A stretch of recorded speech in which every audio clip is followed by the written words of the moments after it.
Bonjour à toutes et à tous. Merci d'être là pour le lancement de Yo-Yo La La La ou le 8e numéro de la jungle. Je ne sais pas comment tu préfères appeler ça. Yo-Yo La La La, c'est notre okay. Yo-Yo La La La. All right. Okay. Yo-Yo La La La La La La La La La La La qui sort Exactement. Pow Pow. Je tiens à le dire, il y en a juste 1000 exemplaires puis il y a juste un tirage. Fait que si vous le voulez, ça se peut que ça joue dur d'un coin sur celui-là. Fait que dépêchez-vous. Allez-y, entretuez-vous. Entretuez-vous pour le plaisir personnel de Sylviane Ménard. En fait, on pourrait peut-être commencer par une question qui est un peu niaiseuse puis évidente, mais c'est le 8e numéro d'une revue qui s'appelle La Jungle. Pour ceux qui ne sont pas nécessairement au courant de tout ce qui se passe dans ce qu'on appelle communément le Zianiver, pourrais-tu nous expliquer le concept de La Jungle? C'est un espèce de... Caroline, ça fait 5 ans que je le fais, puis à chaque fois, je suis comme... À la base, c'est un zine, c'est un livre autopublié dans lequel je voulais mettre un feuilleton. C'est-à-dire, je suis en train de faire une histoire longue qui va sortir l'année prochaine en gros livre chez Power qui s'appelle Football Fantasy. J'avais besoin d'un deadline pour faire tous mes chapitres. Je ne peux pas travailler dans l'ombre pendant 5 ans. C'est impossible. Il faut que je sorte des affaires. Il faut qu'il y ait comme un deadline clair. Fait que je me suis dit, je vais le sortir en fanzine. Puis au début, je voulais juste le sortir en petits fascicules. Puis après ça, je me suis dit, je suis pas capable de travailler sur juste une affaire. Là. Un moment donné, ça m'emmerde. J'ai envie de sauter d'une affaire à l'autre. Fait que je me suis dit, tant qu'à faire un livre, j'aimerais ça prendre la moitié du livre avec le feuilleton, puis l'autre moitié pour mettre n'importe quoi. Puis c'est vraiment de l'improvisation. Fait que c'est le fun parce que dans la jungle, j'avais la moitié qui n'était pas vraiment impro parce que c'était une histoire que j'avais construite et que je continuais. Puis l'autre moitié, c'était vraiment random total. C'est-à-dire qu'au début de chaque jungle, j'ai aucune idée de c'est quoi qu'il va y avoir dedans, même que des fois... Je fais plein d'affaires, je les mets dedans, puis je les enlève, puis je remplace par quelque chose d'autre. Fait que c'est vraiment chaotique, puis c'est un projet vraiment anarchique. Puis c'est vraiment le fun. Je pense que ça a débloqué beaucoup d'affaires. Je recommande cet exercice à tout le monde. Ça t'a aidé dans ton processus créatif de te donner cette liberté-là. Puis j'ai l'impression que cette liberté-là, peut-être, ça revient un peu à... J'ai l'impression que comme beaucoup de gens qui font de la bande dessinée, le fanzine, ça a eu une place fondamentale dans ton parcours artistique. Je me demandais si c'était comme un retour aux sources, de quitter un peu la logique de faire des livres pour te rapprocher plus de la logique du fanzine, peut-être? Bien, dans ma tête, il n'y a pas tant de différence entre les deux. C'est-à-dire que, j'ai beaucoup de fanzines ou de trucs que j'ai fait sur Internet qui se sont ramassés en livre. Il n'y a pas une limite claire entre qu'est-ce qui est de l'autopublication, mais le truc que j'aime beaucoup avec l'autopublication, bien là, Yo-Yo La La La n'est pas auto-édité, mais les autres jungles, oui, c'est que je me rendais compte que quand j'éditais des livres avec un éditeur, même si l'éditeur était super willing, je m'auto-censurais un peu, dans le sens que je voulais avoir un produit de qualité pour que ce soit une BD éditable. Mm-hmm. Tandis que quand je fais un petit tirage, puis je sais que c'est un livre éphémère, bien là... comme par exemple, dans le numéro 3, j'ai fait du papier découpé, puis je l'ai pris en photo, puis les photos, ils ont sorti flou, puis le texte est à peu près illisible. C'est pas publiable par un éditeur, cette affaire-là, mais il a fallu que je le fasse pour m'en rendre compte, puis pour faire des erreurs. C'est vraiment un laboratoire pour faire des erreurs, puis c'est tellement le fun. C'est tellement le fun de se sentir libre, de pouvoir vraiment... faire ce que tu veux quand tu veux, puis tu peux abandonner ça quand tu veux aussi. J'ai failli l'abandonner, mais finalement, je ne l'ai pas abandonné. Je sais qu'il y a quand même pas mal de gens qui se posent la question, puis j'aimerais savoir, dans le fond, pourquoi est-ce que tu as décidé de sortir ce numéro-là par l'entremise de Pow Pow? Ah, man! C'est comme un concours de circonstances vraiment weird, là. En fait, c'est un gros fail. À la base, j'avais dit à Luc, parce que je voulais changer de nom. Je voulais m'appeler Vivi Danger. D'ailleurs, j'ai encore cette idée-là, mais ça va être plus pour quand je vais faire des films. Mais je voulais faire le switch de changement de nom pour la BD. J'ai dit à Luc, je vais y en parler d'avance parce que c'est quand même un gros move, là, changer de nom, c'est pas super marketing. Puis j'ai dit à Luc, ça te dérangerait-tu que je signe Football Fantasy Vivi Danger? Puis Luc était en temps normal, ça ne me dérangerait pas, mais Football Fantasy, c'est un livre, c'est le plus gros risque financier de Power. C'est un livre de 450 pages en couleur quand même. Fait que, prendre un risque là-dessus supplémentaire. Puis là, j'ai comme fait, je comprends, je voulais juste en parler. Mais c'est lui qui m'a dit, à moins que tu sortes un autre livre avant, ou est-ce que tu mettes ton autre nom? J'ai fait comme, t'es-tu malade? Je ne vais pas sortir un autre livre. Il me reste 2 jungles à faire. Je ne vais pas faire ça. Puis après ça, j'ai fait 1 plus 1 égale 2. Comme, hey, attends une minute, ça te prendrait-tu de sortir une jungle? Puis ça matchait un peu dans mon idée de la jungle, c'est fait pour briser des règles. C'est-à-dire qu'à chaque fois que j'ai une règle, je fais comme, oh, ça va être différent dans le prochain. Fait que là, je vais pouvoir dire qu'ils sont toutes auto-éditées sauf une. Puis, il y a une autre raison aussi, c'est que pour laquelle j'avais convaincu Luc, c'est qu'on était supposé tester un nouveau format avec Papa. Luc, ça ne te dérange pas que j'en parle? Ah, Luc, il ne m'écoute pas. En tout cas. Non, il ne dérange pas. Il dérange pas. On voulait faire un nouveau format pour Papa parce que les Papas sont assez. Les livres de Papa sont assez uniformes dans leur format. Puis là, ça fait un peu de temps qu'on discutait d'avoir peut-être un format un peu plus gros. Puis Football Fantasy, ça matchait bien avec le format plus gros. Fait qu'on s'est dit, on va le tester, le nouveau format. Puis on était super excités. Puis c'était un format beaucoup plus large, puis plus haut. Puis ça aussi, c'est un gros fail parce qu'après ça, on l'a envoyé à l'imprimeur. Puis l'imprimeur, il a fait, c'est parce que le livre rentre pas dans ma machine. Fait qu'on a tout fait ça. Finalement, j'ai changé d'idée, j'ai gardé mon nom Viviane, fait qu'il n'y a pas mon nom Viviane. C'est pas signé par Vivi Danger. Non, c'est ça. Puis, pas Vivi Danger depuis le début de la conversation. C'est pour ça que je dis que c'est un gros fail, parce que finalement, j'ai décidé de... Mais c'est niaiseux, j'ai fait la couverture, je l'ai toute ancrée, puis il restait un espace ici pour mettre mon nom, puis l'espace qu'il y avait était juste assez gros pour Viviane, puis il était trop petit pour Vivi Danger. J'ai fait de la merde! C'est vraiment la seule raison. Ça sonne comme un signe du destin, ça. Ben, c'est le genre d'affaire que quand il se passe, je le force pas. Là. Tu sais, si ça rentre juste Viviane, je me suis dit, fuck it, je vais faire Viviane, puis that's it. Fait que finalement, c'est pas le format qu'on voulait, puis c'est pas le nom qu'on voulait. Fait que c'était un peu pour rien là, que ça sort chez Papa. Bon. Mais je suis quand même vraiment contente de le faire chez Papa. Hein? On est quand même content que ça sorte chez Papa aussi. Ben, moi, je suis contente parce que, entre autres, ça faisait un bout de temps que j'avais fait une bande dessinée qui sortait en offset parce que les dernières jungles, je les avais imprimées en numérique. Okay. Puis le offset, c'est, la différence entre numérique et offset, pour ceux qui ne savent pas, c'est que numérique, c'est des impressions laser, tandis que offset, c'est des grosses presses, c'est de la vraie encre. Ce qui fait en sorte que quand j'ai reçu les boîtes, quand Luc est venu me porter les boîtes, j'ai ouvert la boîte et j'ai senti l'odeur de l'encre. Puis j'étais comme, c'est tellement fun. Fait que ça, pour ça, je suis contente. Puis je suis toujours contente de faire des livres avec Luc parce que c'est super le fun. Puis j'ai hâte qu'il y ait des événements, puis que je puisse signer, puis tout, puis voir le monde. Un drôle de succès d'année de lancement, mais bon. Ouais. Je trouve ça super intéressant parce que la jungle, on en parle tout le temps comme d'un genre de laboratoire. Puis je trouve qu'il y a des artistes qui ont tendance à essayer de cacher leur processus créatif derrière un genre de produit fini. Toi, j'ai l'impression que tu aimes ça le montrer. J'ai l'impression que tu aimes ça parler de ça, en parler comme tu peux en parler dans Ping-Pong, mais aussi juste le fait que ce ne soit pas fini, qu'il y a des erreurs, que tu assumes un peu. J'aimerais ça que tu parles un peu de ton rapport à cette espèce de work in progress visible. Là. C'est drôle que tu en parles parce que c'était comme un peu mon gros trip il y a une couple d'années d'être vraiment, vraiment transparent sur le processus créatif. Ben, c'était un peu ça quand j'ai fait Ping-Pong.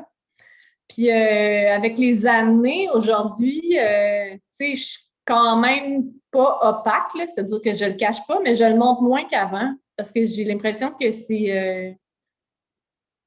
pas que ça a moins de valeur, mais j'aimerais ça que tout ce qui soit visible soit comme du croustillant, du sucré, du bon. Tandis que quand tu montres le processus créatif, oui, c'est intéressant, mais ça va s'adresser surtout à une tranche de personnes qui sont des artistes. Tu sais. J'imagine que des non-artistes, ça peut les intéresser aussi, mais tu sais, mettons, je pense à ma mère, ça ne va pas nécessairement l'intéresser. Fait que je le fais un peu moins qu'avant. Mais il y a aussi le fait que pour tout ce qui est autopublication, moi, un truc que j'aimerais beaucoup faire quand la jungle va être finie, je ne sais pas si je vais le faire, mais j'y pense depuis un bout, c'est de faire une série de petites vidéos sur YouTube qui expliquent aux gens, tous ceux qui veulent faire d'autopublication, tu sais, comment jouer avec la couleur, je veux dire, tous les pièges que tu peux avoir avec le CMYK par rapport au RGB. Les petits trucs un peu plus techniques, là, tu sais, si tu fais une reliure allemande, fais une marge un peu plus grosse au milieu parce que sinon tu vas voir, tu sais, des trucs vraiment basiques, là, mais qui fait en sorte que... En tout cas, je pense beaucoup à mes étudiants de l'ICO. Parce que j'enseignais la BD à l'ICO, puis tu sais, je suis tout le temps en train de prendre des notes. Je devrais dire ça, je devrais dire ça. Finalement, dans toute la session, je dis comme 5% de ce que je m'étais dit que je dirais. Mais tout le processus de faire de l'autopublication, aujourd'hui, c'est tellement accessible. Tu sais, n'importe qui peut faire des livres, là. Fait que je trouverais ça le fun de juste avoir des petits tutoriels sur YouTube, là, genre, fais ton propre livre. Et oui, c'est facile, tout le monde peut le faire. C'est drôle que tu parles souvent, tu parles comme un. C'est bien que tu sois professeur maintenant parce que tu as quand même cette espèce de volonté didactique-là, j'ai l'impression, en toi, en général. Mais ma mère est prof, ma tante est prof. Je pense qu'il y a des profs de génération en génération dans ma famille. Ben en fait, je ne sais pas par rapport à ma grand-mère, elle n'était pas prof, mais en tout cas, genre 100% des filles du côté de ma mère sont profs. Puis ma cousine est prof, puis moi je suis prof. Tu sais, je sais pas. Je pense que c'est dans la famille. Bon. Tu as parlé un peu de Football Fantasy, puis c'est la suite qu'on trouve dans Football Fantasy d'un numéro à l'autre de la jungle. C'est quand même un feuilleton, comme tu le disais, hyper ambitieux.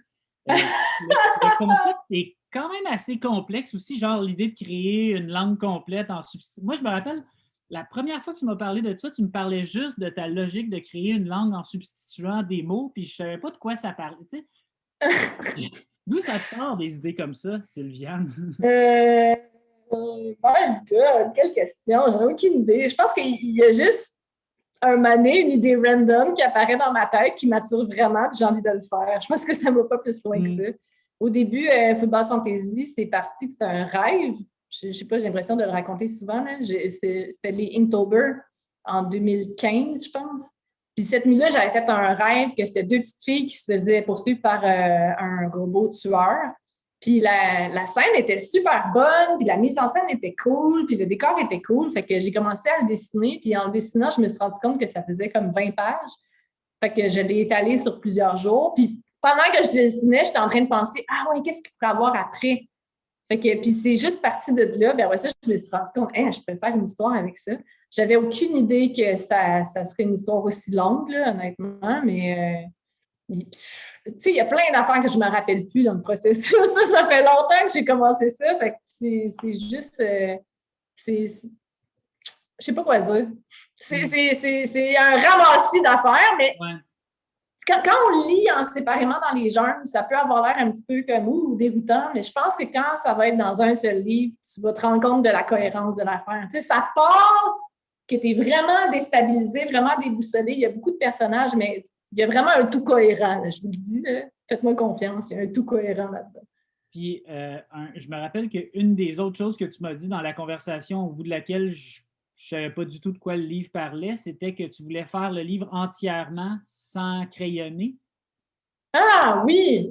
Ben ça, c'est un peu parce que c'était le Inktober. Parce que quand j'ai commencé le Inktober, ça fait des années. Moi, quand j'avais commencé le Stitcher avec Iris, je m'étais dit « Ah, là, ça va être une bande dessinée que je vais faire pas de crayonné. » Tu sais, je me souviens de m'être dit ça, puis oublie ça, j'ai pas fait ça.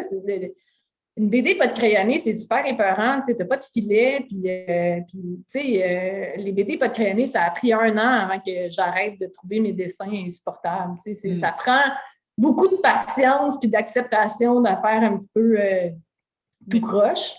Fait que, je me suis pitchée là-dedans. Mais je l'avais commencé pas de crayonné parce que je m'étais dit, OK, je vais faire mes Inktober pas de crayonné. Puis, vu que j'avais commencé, j'ai juste continué pas de crayonné. Ça a été vraiment difficile.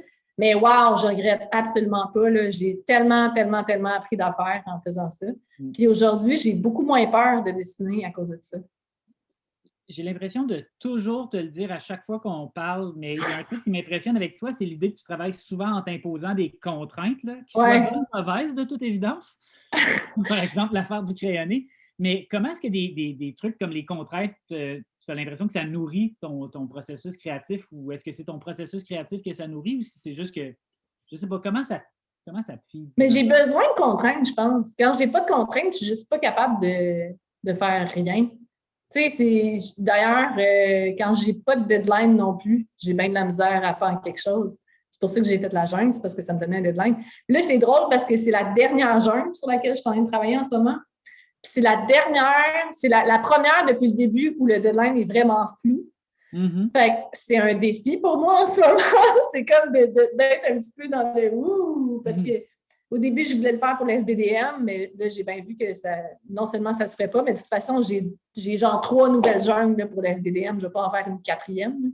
Fait que je suis en train de me dire, peut-être pour septembre, ou peut-être pour août, peut-être pour plus tard. Puis là, juste le fait de ne pas le savoir, on dirait que ça me met vraiment dans un état d'insécurité, puis tout. Mais étant donné que la jungle, c'est juste briser des règles, je me suis dit, je vais briser cette règle-là de deadline aussi. Je vais juste y aller au fur et à mesure. Puis, waouh, c'est pas facile. Là. C'est vraiment insécurisant, pour moi, en tout cas.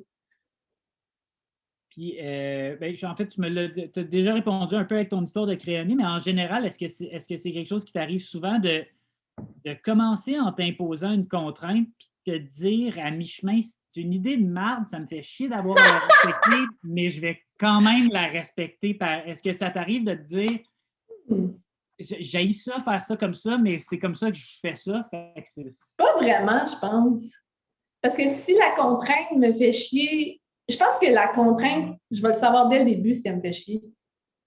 Tu sais, il y a comme quand je commence un projet, c'est tout le temps comme il y a tout le temps une excitation, il y a toujours quelque chose. La contrainte, je vois ça comme quelque chose d'excitant, plus que comme quelque chose de chiant.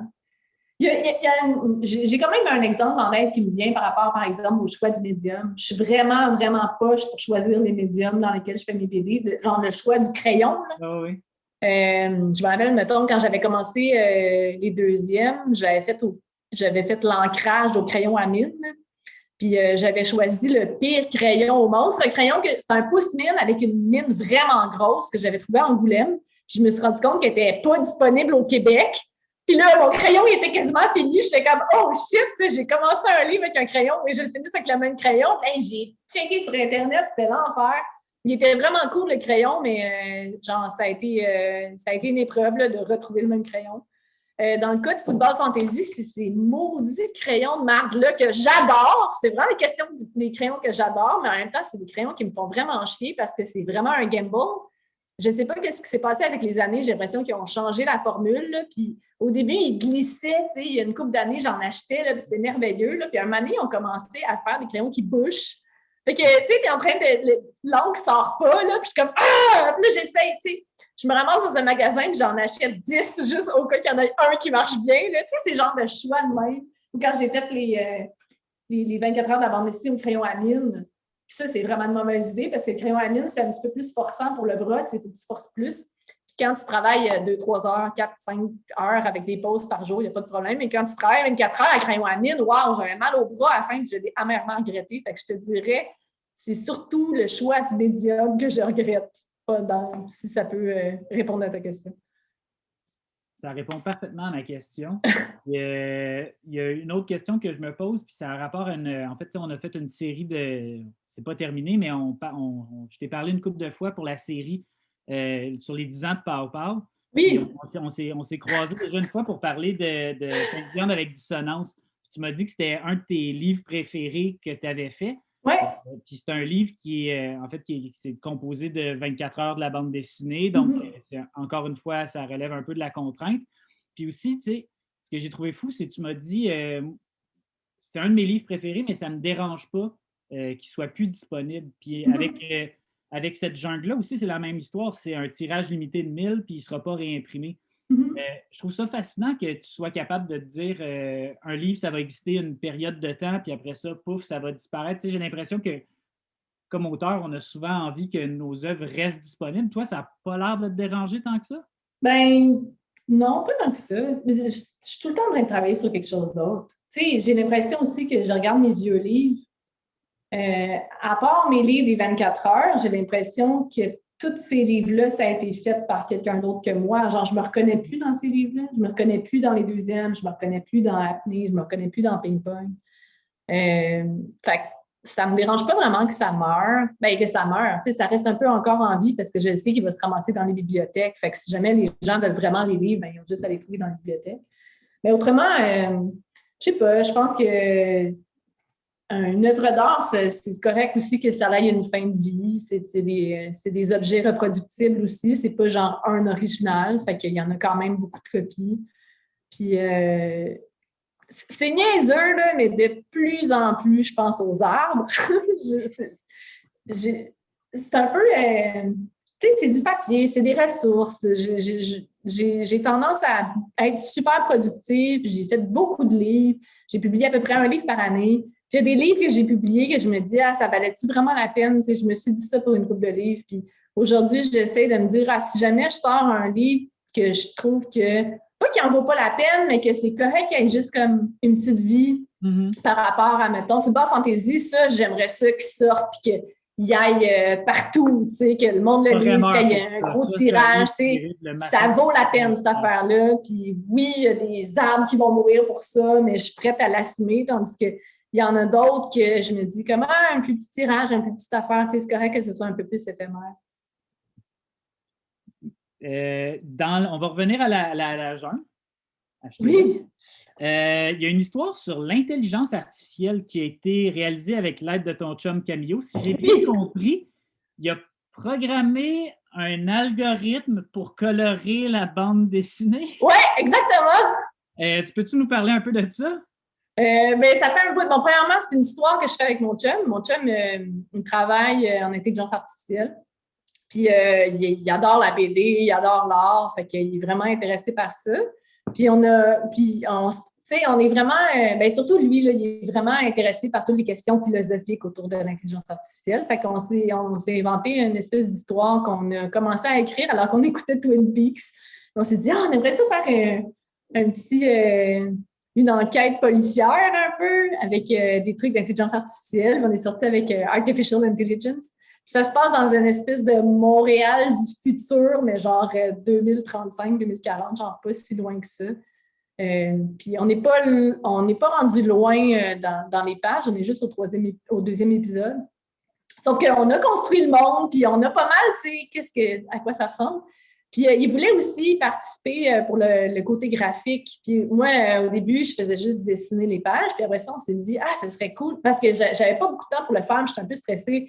Puis il me disait, je pourrais essayer de les colorier. Là, on s'est demandé comment on allait faire. Puis finalement, de la manière qu'on a procédé, c'est que je suis allée sur Instagram. Puis j'ai envoyé plein d'images d'Instagram que je trouvais cool, tu sais, avec des palettes de couleurs, le fun. Puis lui, il a juste pris un algorithme d'intelligence artificielle avec du machine learning. Puis là, dans le détail, je ne sais pas c'est quoi qu'il a fait parce que c'est bien compliqué ces affaires-là, mais il a fallu l'entraîner beaucoup puis gosser un peu là, pour trouver aussi le bon programme. Là. Je ne sais pas c'est quoi exactement les termes pour ça, mais tu sais, on en avait fait un, par exemple, en premier que, tu sais, ça prend quand même une bonne puissance d'ordinateur, puis avec les outils qu'on avait, on n'était pas capable de colorier une case complète, par exemple. On pouvait juste avoir un petit carré de cases. Il a fallu comme gosser pour découper les cases en petits, puis ensuite les rapiécer ou je ne sais pas trop. Puis finalement, on a passé dans la machine une coupe d'images d'Instagram, puis il y a une coupe de... C'est juste des artistes que je suis, que j'aime. Puis après ça, on les a toutes regardées. Bien, pas toutes, mais on en a regardé pas mal parce que le deadline était vraiment proche, fait qu'on était un peu pressés. Puis là, on a fait comme, lui, c'est cool, lui, c'est cool, lui, c'est cool. OK, on va le générer pour toutes les pages. Puis, comme de fait, après ça, j'ai fait un montage avec toutes les cases. Puis, on a un petit peu gossé, par exemple, parce que des fois, il y avait de la couleur qui allait derrière le texte, puis le texte n'était plus vraiment lisible. Fait qu'il a fallu que je tonne un peu les couleurs. Il y a eu un petit peu de gossage, mais tout était une surprise. C'est ça qui est cool avec cette affaire-là, c'est que tu ne sais pas comment la machine va interpréter tes affaires. Puis aussi, plus il y a d'itérations, plus la machine elle se complexifie un petit peu, elle va chercher des nuances. Tu sais, au début, c'était comme un petit peu tout gris, puis plus tu l'entraînais, plus la machine, plus il y avait des couleurs qui ressortaient. Fait que, en tout cas, c'est un processus intéressant, puis c'est pas fini, là, parce que là, on va continuer l'histoire, puis on va continuer à faire des tests. Fait qu'on est encore un petit peu en exploration pour trouver les moyens de faire ça. Puis moi, c'est merveilleux parce que j'ai rien à faire, j'ai rien à faire. Il faut que je dessine les cases, j'ai pas besoin de colorier. Okay, c'est cool. Est-ce que tu espères un jour avoir une armée d'intelligence artificielle qui font tes livres un peu pour toi? Ben, c'est sûr que c'est un peu un rêve, là. Mais mon chum, lui, c'est ça qu'il veut pour vrai. Là. Il dit j'aimerais tellement ça de faire ça, une machine. Excusez, je me suis accrochée. Éventuellement, je pense que tu sais, je ne veux pas non plus me faire voler le plaisir du dessin, là, parce que j'aime ça dessiner puis j'aime ça faire mes propres affaires, mais c'est tellement cool d'arriver avec des suggestions qui sortent du champ gauche, là, des choses auxquelles j'aurais vraiment pas pensé. Puis la façon de colorier dans cette bande dessinée-là, des fois, il y a des pages que je faisais « Wow! » Tu sais, c'est vraiment cool. Puis moi, en tant qu'artiste, je ne serais pas capable d'arriver à ce résultat-là. il y a un autre projet dans cette jungle-là qui voit finalement le jour. C'est un récit autobiographique sur ton expérience en tant que monitrice dans un camp de vacances pour personnes atteintes d'autisme. Yes! J'ai l'impression que ça fait depuis à peu près que je te connais que tu me parles de ce projet-là. Ça s'en vient. Mon projet, c'est ça. Ça va être des pirates. Tu sais, à chaque fois que le projet change, mais ça fait longtemps que tu traînes ce projet-là. Écoute, j'ai reçu Peux-tu en des parler un bourses. peu, puis aussi pourquoi maintenant, là, ça y est, là, tu sens que tu as été capable d'oser le faire?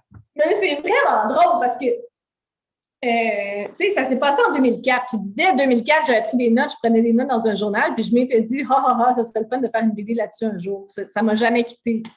Puis en 2009, quand je suis allée faire une résidence à Angoulême pour la première fois, c'était là-dessus que je travaillais. Puis c'est drôle parce qu'au début, je voulais faire comme une espèce de Paul, c'est-à-dire une autofiction. C'était pas moi, c'était comme une espèce d'alter ego. Puis j'avais commencé à faire le scénario. J'avais beaucoup travaillé là-dessus, mais à un moment donné, je me suis rendu compte que j'allais vers un mur. Tu sais, c'était super dark, alors que l'ambiance du camp n'était pas dark du tout. Tu sais, fait que j'étais comme, j'ai pas été capable de le faire. Je l'ai mis de côté. Puis, tu sais, à chaque année ou à chaque 2 ans et demi, je le ressortais, tu sais, puis je me disais tout le temps, ah non, c'est mort, je le remets de côté. Puis après ça, je le ressortais. Je changeais une petite affaire, puis après ça, je travaillais dessus pendant une couple de mois, puis ah non, je peux pas, puis là, je le mets de côté, puis même, il doit y avoir une dizaine de versions, là, j'en ai fait des pages, j'en ai découpé des pages, il n'y en a aucune qui se ramasse dans ce livre-là. C'est drôle parce qu'avec les années, plus les années passaient, plus je me décollais de mon truc parce que je me disais, je manque de distance. Fait que au début, c'était semi-autobiographique. Après, autofiction. Après ça, c'était un petit peu plus loin. Puis à un moment donné, ça a switché. C'était devenu une histoire sur des bateaux de pirates.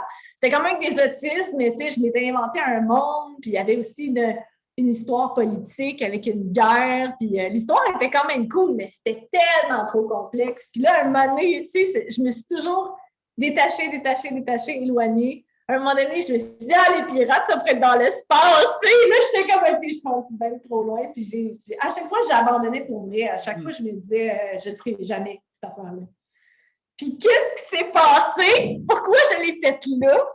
C'est parce que j'ai dit à Luc, hey, ça tente de faire la prochaine jungle. Puis il a dit oui. En tout cas, j'en ai parlé tantôt. Puis j'avais aucune idée sur quoi j'allais la faire. Puis j'étais chez nous, j'étais comme, ça serait vraiment drôle que je fasse ce projet-là. Puis je me suis couchée là-dessus, puis j'ai commencé à voir. Tu sais, j'ai relu, en fait, non, j'ai juste eu envie de relire mon journal de l'époque. Puis en relisant mon journal de l'époque, je me suis dit, hey, je vais juste faire la vérité, genre, je vais arrêter de m'éloigner pour toujours de qu'est-ce qui s'est passé. Je vais juste faire, c'est moi qui ai vécu ça avec les vraies personnes, avec les vrais campeurs. Et d'autant plus que j'avais la distance nécessaire parce que ça fait quand même 15 ans. C'était plus touché de faire ça 1 ou 2 ans après parce que ces personnes-là, tu sais, ils existent, puis il y a les parents. Je pensais beaucoup aux parents des campeurs qui allaient lire le livre, là, ça me faisait beaucoup peur. C'était difficile à faire aussi parce que c'est vraiment dur de se regarder soi-même à 21 ans. Caroline, j'étais pas quelqu'un d'agréable, je trouve. Mais c'est sûr que j'en parle à plein de monde qui me dit, ben non, t'étais pas si pire, mais je sais pas. Je suis pas... comment dire? C'est difficile de se regarder dans un miroir, là, puis de voir les gros défauts. Mais je me suis dit que je le ferais pareil, puis que à refaire, peut-être que je pousserais un peu plus là-dessus. J'ai été quand même smooth, mais comme de fait, c'est juste le corps de l'été. Puis je voulais faire l'été au complet. Fait que peut-être qu'un jour, je vais le continuer, mais c'est pas dans mes projets à court terme. OK. Puis est-ce que tu trouves ça intimidant? Parce que tu en parles un peu, là, tu l'as déjà mentionné, mais d'aller vers quelque chose de plus personnel. Parce que c'est vrai qu'en général, tu as quand même tendance à aller vers des... Tu as souvent comme le moyen de te protéger un peu quand tu fais de la fiction, même en créant un mur de fiction, mettons, entre toi et tes œuvres, tu te protèges tout le temps un peu. Là, c'est vraiment, je le lisais et je me disais, wow, je pense que c'est l'affaire la plus honnête puis vraiment directe de Viviane à date. Tu sais. Ben, je dirais que quand je faisais du blog, c'était aussi honnête, mais la différence, c'est que j'avais aucun recul. Quand je faisais du blog, c'était le présent, puis je racontais le présent, ça s'est passé hier, ça s'est passé aujourd'hui. Ouais. Tandis que là, j'ai quand même mon regard d'aujourd'hui de madame de 38 ans qui se regarde soi-même à 21 ans. Mais quand même, tu sais, le journal que j'avais tenu à l'époque est vraiment précis. Puis je parlais aussi de comment je me sentais un peu. Puis c'est drôle parce que dans le journal aussi, il y a des affaires que je me souviens puis que je ne les avais pas notées parce que j'avais honte. Puis ça, c'est les meilleures histoires, là, souvent. Là, c'est des affaires desquelles on a honte. Fait que, puis aujourd'hui, ben, c'est peut-être la distance aussi. J'ai moins peur qu'avant d'aller comme direct là où ça fait mal, là, si on veut. Oui. Je sais pas. Puis en même temps, je suis comme tannée de parler de moi. Parce que c'est ça l'affaire, c'est que je me suis rendu compte que c'était bien plus facile de raconter la vérité que d'inventer des affaires. Tu sais, la fiction, c'est le fun, mais la vérité est tellement riche. Tu sais, il y a des affaires qui ne s'inventent pas, surtout dans le camp pour autistes. C'est tellement surréaliste comme endroit. Puis, je ne sais pas si on le sent dans le premier séjour, dans le chapitre que j'ai fait, mais c'est un endroit où la norme est tellement weird. La norme, c'est n'importe quoi. Là. Tu peux t'attendre à tout. Tu peux t'attendre à quelqu'un qui a une passion pour les gâteaux, puis qui te parle des gâteaux pendant toute la journée, puis qu'après ça, tu dois dealer avec des gâteaux. Puis, en tout cas, je sais pas, c'est un mauvais exemple, là, mais tu sais, c'est un endroit vraiment surréaliste. Fait que ça ne s'invente pas. Là, il y a des personnages là-dedans que j'avais un peu peur de décrire justement parce que je n'ai pas leur approbation à ce monde-là. C'est souvent des handicapés. Il y a quand même des questionnements éthiques que ce récit. J'en ai eu des questionnements éthiques. Tu n'as pas l'habitude, j'ai l'impression, de dealer avec. Là. Non. Mais j'en ai quand même parlé à mon ami Eric, qui est un des directeurs adjoints, je pense, en ce moment du camp. Fait qu'il travaille là. C'est un qui a fait le premier été avec moi. C'est un de mes bons amis d'université. On étudiait tout en musique dans ce temps-là. Puis, tu sais, son avis à lui m'importait beaucoup parce qu'il travaille là. Tu sais, qu'est-ce que tu en penses? Comment les parents vont réagir? Je n'ai pas nécessairement l'approbation du monde. Je ne suis pas non plus allée chercher l'approbation des moniteurs qui travaillaient avec moi. Fait que non, mais tu sais, ça, c'est comme les piles de questions qui m'ont aussi empêché de le faire pendant 15 ans. Ouais. Puis je pense que pour cette affaire-là, je me suis juste dit, OK, fuck it, ferme tes yeux puis saute dans l'eau froide. Là. Tu sais, à un moment donné, il faut que tu le fasses. Puis, si le monde ne sont pas contents, ben il y en a juste 1000. Fait qu'après ça va être fini. Puis, that's it. En 2017, tu as réalisé un court-métrage pour l'ONF, La pureté de l'enfance. Ça a été un méga succès. Puis, depuis ce temps-là, tu parles constamment de te mettre au cinéma, de faire des films. Tu dis que tu vas lâcher la bande dessinée carrément, la bande dessinée. Ouais, ça t'est arrivé de le dire comme assez clairement. J'ai jamais dit que je lâcherais la BD. Je ne peux pas lâcher la BD. C'est trop fun. Mais non, mais je vais mettre la BD en pause, oui. Certes, pour très longtemps. Il me semble que tu m'as déjà dit de lâcher. Qu'est-ce que tu as dit, Luc?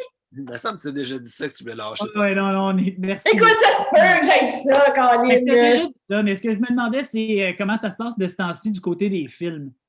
Bien là, j'ai fait une demande de subvention officielle, genre la semaine passée. Je l'ai envoyée au calque. OK. C'est officiellement ma deuxième demande. La première avait été refusée, mais le projet était trop flou, puis j'avais pas d'expérience, puis c'était un truc que je faisais tout seul. Là, c'était un truc avec des producteurs. Puis c'est un dessin animé sur de la musique classique. C'est un dessin animé muet. C'est une histoire quand même, puis c'est un film de 58 minutes, fait que c'est pas une mince affaire. Non, mais je suis tellement motivée par ce film-là. Là, je pense que ça va être malade. Mais, tu sais, je veux vraiment faire des films. Ah, oui. Les films, c'est entre la BD et la musique. Tu as la BD, tu as la musique, tu as tout l'aspect narratif, raconter des histoires, tu as la musique, c'est le rythme, etc. Puis entre les deux, tu as le cinéma. Fait que c'est ça. Mais le cinéma, c'est un mot lourd, là. Tu sais, ça a une grosse connotation, là, le cinéma. C'est ça qui me fait un peu peur. Tu sais. J'ai l'impression que je suis indigne là, du cinéma. C'est pour ça que je dis que je vais faire des films à la place de dire que je vais faire du cinéma. Parce que moi, je me remémore plus quand j'étais jeune, puis que j'avais une caméra VHS, puis que je bougeais des petites affaires avec la plastine, que je me mettais devant, puis je faisais des copies de RBO. Là. C'est plus ça que j'ai envie de faire que du cinéma. Fait que c'est ça. Puis du côté de la bande dessinée, tu travailles sur la prochaine jungle. Oui. Tu termines Football Fantasy. As-tu d'autres projets? C'est le film. C'est tout. Ouais. C'est pas mal le film. Ben, c'est assez. Seulement 2 livres. Puis je t'ai connu plus willing. Mais là, attends, OK! Pour vrai, j'ai beaucoup de films en chantier. OK? J'en ai pas juste un. J'ai des millions d'idées de films. Tu sais, ça fait longtemps que je dis que je veux faire un film de Kung Fu. J'ai à peu près l'histoire n'est pas claire, mais je sais de quoi ça parle. Puis j'ai mon histoire de Kung Fu. Puis c'est parce que le problème, c'est que je veux faire des histoires épiques. Le Football Fantasy, c'est une histoire épique, je pense. C'est une histoire épique? À 500 pages, j'espère que ce l'est un petit peu. Ben, je pense que c'est un petit peu épique, Football Fantasy. Puis ça m'a comme donné le goût de faire une histoire épique. Mon film de 58 minutes, c'est une histoire épique. Puis là, mon film de Kung Fu, c'est une histoire épique. Mais c'est toutes des affaires que, tu sais, en dessin animé, ça va, là, mais j'aimerais beaucoup diriger des acteurs un jour. Fait que je suis pas sûre que j'ai les... Puis je veux pas faire des films qui coûtent cher. Je trouve ça absurde de faire des films qui coûtent cher. Tout le monde devient fou avec les films qui coûtent cher. Je veux faire des trucs petit budget, mais comment tu peux faire un film épique petit budget? Je sais que ça se peut, mais il faut encore que je trouve ma façon. Là, tu sais. Bien, on pourrait peut-être ouvrir ça aux questions du public. J'imagine que tout le monde a genre 10 000 questions à poser à Sylvia. Posez-moi des questions! Allez-y! Attends une minute, je vais voir dans le chat. Je vais ouvrir le chat. Je ne pourrai pas assister. Ah, c'est mon frère! Je suis contente d'en vous la face. Bonjour. Yo, haha! Je suis au travail en secret. Bonjour! Youps! Ah, les foutues demandes de subvention. Oui, c'est tout. OK, je ne sais même pas à quoi ça fait référence, ces affaires-là. C'est clairement mon c'est tout de tantôt quand je t'ai dit c'est tout parce que tu faisais simplement 2 livres pour un film. C'est pas vrai, j'ai d'autres affaires. Puis là, la prochaine jungle, ça a l'air de rien, là, mais je m'embarque dans quelque chose. Excuse, on parle en même temps. Qu'est-ce que tu dis? C'est correct, vas-y. Non, je disais que mon c'est tout était... Je défends mon c'est tout, il est quand même légitime. Bon. Fait que y a-t-il du monde qui ont des questions à me poser? C'est pas nécessairement des questions à propos de moi, ça peut être des questions à propos de la vie. Pendant qu'il n'y a pas de questions, je vais faire des petites danses. Si pas de questions, je peux continuer à faire des danses. On peut 20 minutes de ça, tu vas avoir un film. Je peux prendre ça, puis donne-moi pas des idées, là! Caroline, Alexandre, j'en ai assez de projets, là, ça suffit. S'il n'y a pas de questions du public, moi, j'en aurais une. Vas-y donc. J'aimerais ça savoir, c'est quoi tes contraintes? Qu'est-ce que tu veux dire? Ben, les contraintes, tu dis que tu écris souvent sous contraintes, puis mettons, par rapport au livre que tu publiais, c'était quoi les contraintes que tu t'es mises pour pouvoir créer? Il faudrait que tu me parles d'un projet en particulier. Il n'y a rien qui me... Ben, mettons, Océane au Japon, il y en avait-tu une? Non, Océane au Japon, c'était un truc que j'avais fait pour Instagram. Fait qu'il n'y avait pas vraiment de contraintes. C'était pas un projet ceci va être un livre. Là. OK.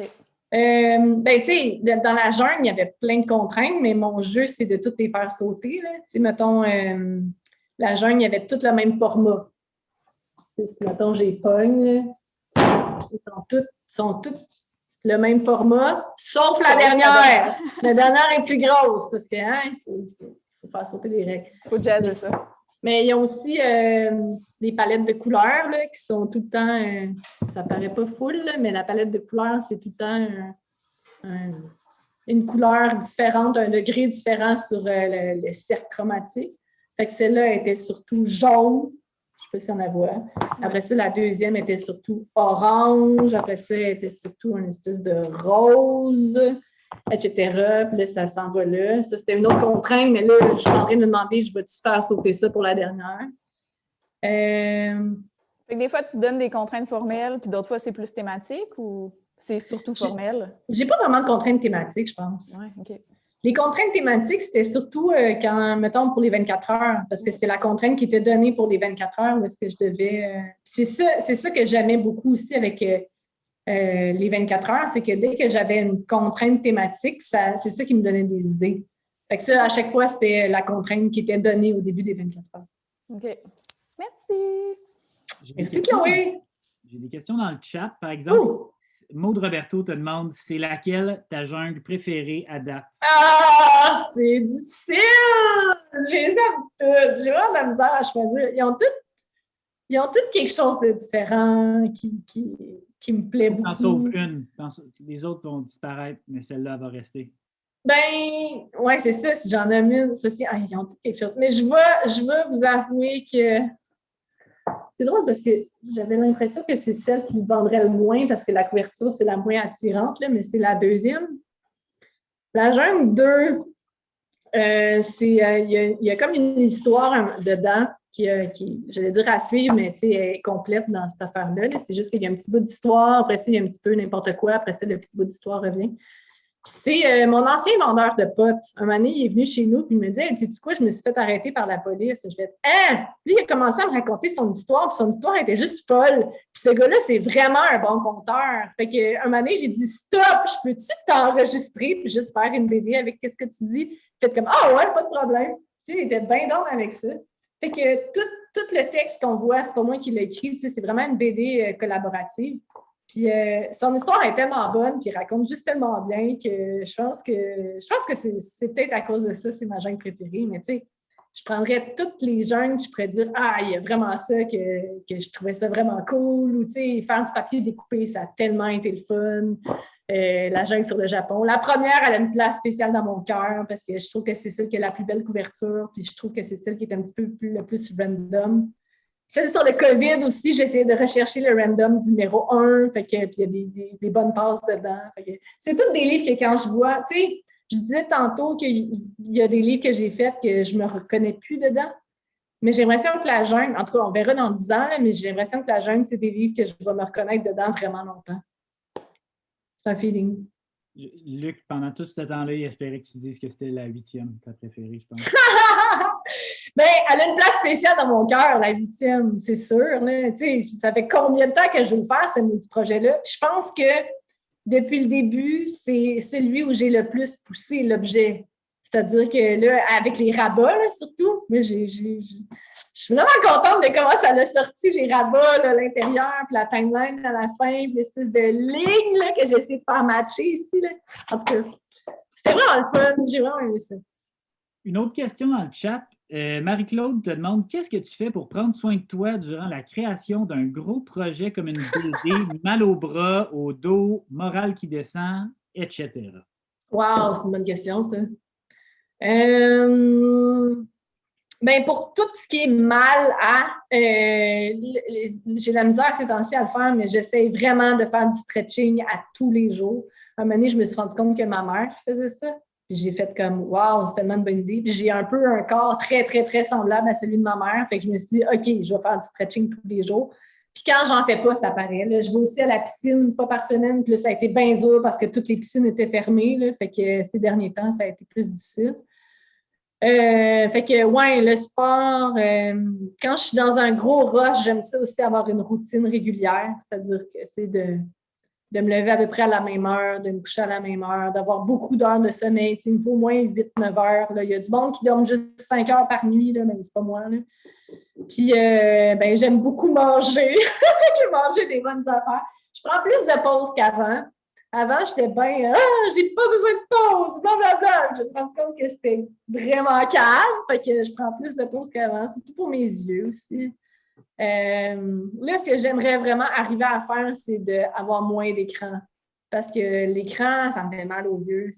C'est bête, là, mais câline. Mais j'aime tellement ça, je suis super accro. Puis on en parlait au début avec Alexandre. Tu lâches un écran pendant une semaine ou Internet de manière générale. Au début, tu es vraiment inconfortable parce que tu as plein de réflexes. Puis mais à un moment donné, tu es comme aïe, j'ai donc bien du temps. Tu sais, c'est vraiment fou, là. Fait que juste le fait d'avoir un peu moins d'Internet, tout d'un coup, je peux vraiment plus me focusser sur mon projet. Puis, ça fait plus de sens là, que l'espèce de bruit qui sort d'Internet tout le temps.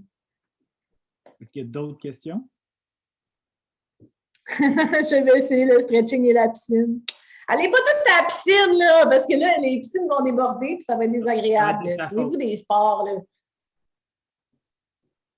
Ben, moi, je vais continuer la tradition de poser des questions à chaque fois. Yes! J'ai 2 questions. Je vais commencer par la première. Puis bravo pour ton livre en passant. Il est super beau, puis il est vraiment beau. Il est déjà lu, puis il est vraiment, vraiment excellent. J'ai aimé ça quand tu parlais d'intelligence artificielle, puis là, tu l'as utilisé donc pour comme, créer un faux langage en football fantasy. Tu l'as utilisé pour faire la coloration dans la dernière jungle. Est-ce que avec Camilo, vous pourriez essayer de faire de la scénarisation avec de l'intelligence artificielle? Est-ce que ça t'intéresse? On y avait-tu déjà pensé? On a déjà vu une couple d'affaires. Je te corrige tout de suite, il n'y a pas d'intelligence artificielle pour le langage dans Football Fantasy. Ça, c'est tout fait à la mitaine. Là. Ah, OK. Je pensais que tu avais fait comme un algorithme où tu avais rentré... Non, c'est juste un petit programme. C'est juste une base de données qui associe un mot à un autre, mais il n'y a pas de AI là-dedans. Pour moi, en tout cas, je fais les ordinateurs. Oui, c'est les ordinateurs. Mais c'était quoi ta dernière question aussi? Ah, le scénario. Parce que c'est drôle, on est allé voir, tu sais, il existe des scénarios qui sont faits par des AI. Il y a un film, entre autres, sur YouTube qu'on avait déjà checké avec des dialogues, etc. Puis en ce moment aussi, GPT-3 qui est sorti, qui est je ne sais pas si on appelle ça un algorithme d'intelligence artificielle ou si c'est en tout cas, je ne sais pas c'est quoi le terme exact, là, mais c'est une affaire vraiment, vraiment puissant qui est capable de générer du texte qui a du sens, puis ça peut même faire des essais avec des jokes là, dedans. C'est vraiment surprenant. Puis, en fait, le projet qu'on avait avec mon chum par rapport, c'était pas tant de scénariser une BD que d'utiliser l'intelligence artificielle pour designer une jungle au complet.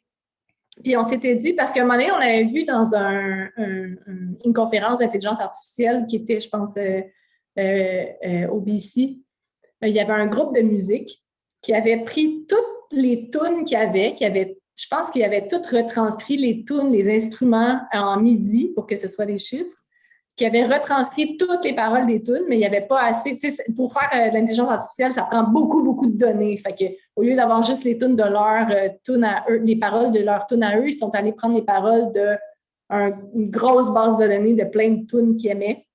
Puis après ça, ils ont demandé à l'intelligence artificielle de générer des tunes par rapport à ce qu'ils avaient donné. Puis il y avait un choix artistique là-dessus, c'est-à-dire qu'ils pouvaient... tu sais, c'est comme un nob oui-non, là, quand tu trouves que c'est pas bon, puis après ça, c'est plus bon, puis après ça générait des nouvelles tunes. Puis après ça, avec c'est comme, mettons, dans Spotify, ou je sais pas, peut-être pas Spotify, mais YouTube, quand tu n'aimes pas une affaire, tu l'écoutes moins, ça va moins te le proposer. Genre. Non, parce que ça va vraiment plus dans le détail. Tu sais, là, quand YouTube, les algorithmes que ça fait, c'est juste avec des tunes complètes. C'est des choix par rapport à des adresses, par exemple. Tandis que là, c'est un choix par rapport à une ligne mélodique, à un rythme, puis à des paroles que tu mets toutes un par-dessus l'autre. Fait que c'est comme si tu avais 4, 5, 6 algorithmes en même temps pour chaque paramètre musical. Fait qu'après ça, avec ces affaires-là, ça faisait des nouvelles tunes, mais ils ne faisaient pas juste jouer ça par une machine. Tu avais la fille qui apprenait à chanter la nouvelle tune par-dessus, qui la réinterprétait, puis il y avait des musiciens qui jouaient les nouvelles tunes. Fait que c'était quand même fait par des humains, mais tout le contenu, si tu veux, avait été fait par l'intelligence artificielle.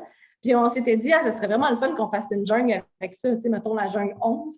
Mais je me suis rendu compte que c'était énormément de travail parce que qu'est-ce qu'il fallait que je fasse, c'est que je prenne une jungle, que je prenne une page, puis qu'on s'était dit qu'on le ferait en texte, puis que je décrive avec un texte tout ce qu'il y a dans cette page-là. Comme par exemple, à droite, il y a une bande avec des légumes, avec de la dentelle.